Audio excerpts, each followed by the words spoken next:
can imagine, for a chiropractor, I was like, okay, there's the research. If all of those mums out there that are just like me, had babies just like me, and if you see babies in practice, you've seen them, okay, look at him. Look at his head tilt. That was what he was like. He's about 3 weeks old at this point. He's like this, right? He was very, very, very unhappy baby. That's my daughter lying next to him because she's cute. He's cute too, poor darling. He is cute. He came along for a reason, for I think many, many, many reasons, this baby. Literally, we had decided not to have another baby, and then for about a week consistently, I woke up every morning going, I think we need to have another baby. It was like, I don't know if you believe in this stuff, but that soul was knocking on the door. Okay, he was like, I'm part of your family. And so I said to my husband, I was like, I think we should have another baby. And he's like, okay, because what are you going to say? So we did have another baby. But yes, I very much believe that he was meant to be. Out of difficulties grow miracles. We've heard a lot of this today. The challenges shape you, help you, kind of push you in a path. So I need to actually talk about the research.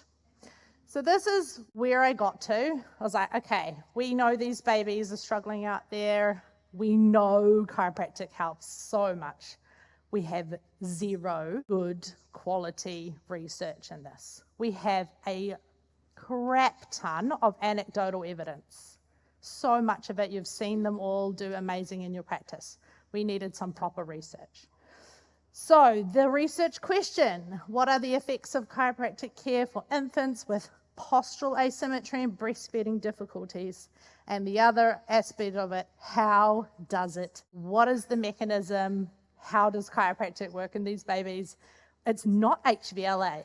So how does it work? This is infantile postural asymmetry. I know it's a very clinical sounding term, but when I am presenting this research to ethics committees, to university committees that have to approve my research, I do have to use these terms. Otherwise, you could call it head, like position preference, or head tilts, the trunk tilts, all of it.